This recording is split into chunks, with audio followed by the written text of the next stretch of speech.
حضرت معاویہ رضی اللہ تعالی عنہ کی مرویات سے ہے کہ اللہ تعالیٰ جل شانہ جس کی بہتری کا ارادہ کرتا ہے اس کو دین میں سمجھ عطا کر دیتا ہے، اس کو دین میں فقاہت نصیب کر دیتا ہے۔ دولت کا کثرت سے مل جانا یا نہ ملنا یہ کوئی بات نہیں ہے۔ دولت اللہ انہیں بھی دیتا ہے جن پہ راضی ہوتا ہے، اور انہیں بھی دیتا ہے جن پہ ناراض ہوتا ہے۔ قارون کو دولت دی، فرعون کو دولت دی، بادشاہت بھی دی، حامان ہے، شداد ہے، شدید ہے، کتنے کتنے دولت مند اور تخت و تاج کے مالک گزرے، اللہ ان پہ راضی نہیں تھا، لیکن ان کو بھی دولت دی جن پہ راضی تھا۔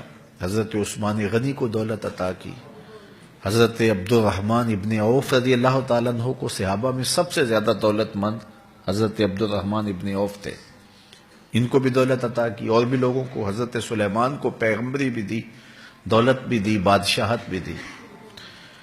تو دولت وہ اسے بھی دیتا ہے جس پہ راضی ہوتا ہے، اور دولت اسے بھی دیتا ہے جس سے راضی نہیں بھی ہوتا، لیکن فقاہت فی الدین، دین کی سمجھ صرف اسے دیتا ہے جس پہ راضی ہوتا ہے۔ تو جس کو دین کا فہم دے دیا گیا، دین کی سمجھ دے دی گئی، اللہ تعالیٰ اس پہ راضی ہے۔ جس کی بھلائی چاہتا ہے، جس کی بہتری چاہتا ہے، اس کو اللہ تعالیٰ جل شانہ دولت دین دے دیتا ہے اور دین کی سمجھ عطا کر دیتا ہے۔ حضور علیہ الصلوۃ والسلام کا ایک اور فرمان سن لیجئے، جو ایسے راستے پہ چلا جس میں وہ علم کی تلاش کرتا تھا، جو علم طلب کرنے کے لیے کسی راہ کا مسافر ہوا، سہل اللہ لہ بہ طریقا الی الجنہ، تو وہ جنت کے راستے پہ چلا۔ جتنے قدم اٹھاتا ہے وہ جنت کی طرف قریب ہوتا چلا جاتا ہے۔ تو راہ علم کے سفر میں اللہ نے اتنی برکتیں رکھی ہیں۔ حضرت سلیمان علیہ السلام کو اللہ نے اختیار دیا، یا دولت لے لو، یا بادشاہت لے لو، یا پھر علم لے لو۔ ان تین چیزوں میں اللہ نے ان کو ایک چیز اختیار کرنے کا اختیار دیا، یا دولت لے لو، یا بادشاہت لے لو، یا علم لے لو۔ انہوں نے کہا مالک مجھے علم دے دے۔ کہا اچھا تو نے علم کو اختیار کیا، دولت اور بادشاہت اس کے صدقے دے دی۔ ایک زمانے میں ایک ملک نے دوسرے ملک پر قبضہ کر لیا، تو جو بادشاہ وقت تھا اس کو گرفتار کر لیا۔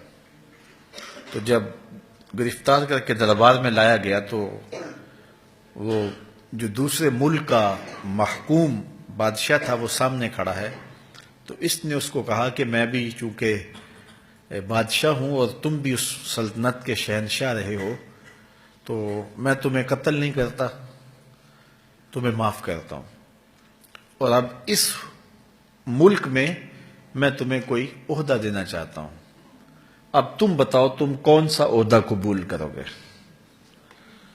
اب ہمارے حکمران ہوتے ہیں وہ کہتے ہیں وزیر خزانہ لگا دو، لیکن اس نے کہا مجھے معلم لگا دو، مجھے ٹیچر لگا دو۔ تو وہ بادشاہ ہنس پڑا، کہنے لگا پھر دوبارہ بادشاہی چاہتے ہو؟ تو یہ بادشاہی ہے، یہ شہنشاہی ہے۔ تو جو راہ علم پہ چلا وہ جنت کے راستے پہ چلا، اللہ اس کے لیے جنت کی راہیں بھی آسان کر دیتا ہے، اور دنیا پہ بھی اللہ تعالیٰ اس کو عزتوں سے نوازتا ہے۔ تعلیم و تعلم کا جہان حقیقی جہان ہے۔ تو باقاعدہ 8 سال کا کورس کرے یہ تو ہر شخص کے لیے ممکن نہیں ہے، لیکن سب کے اوپر لازم ہے کہ وہ ضروریات دین سیکھے۔ ان میں نماز، روزہ، حج، زکوٰۃ، اگر کاروبار کرتا ہے تو کاروبار کے مسائل، اسی طرح جو ہے وہ کفر، اسلام، بنیادی عقائد، یہ وہ چیزیں ہیں جو ہر ایک شخص کے اوپر جو ہے وہ سیکھنی واجب ہیں اور ضروری ہیں۔ تو ان کو سیکھنے کے لیے علمی حلقوں میں جانا، بیٹھنا، علماء کی صحبت میں بیٹھنا، یہ اپنے اوپر لازم کر لیں۔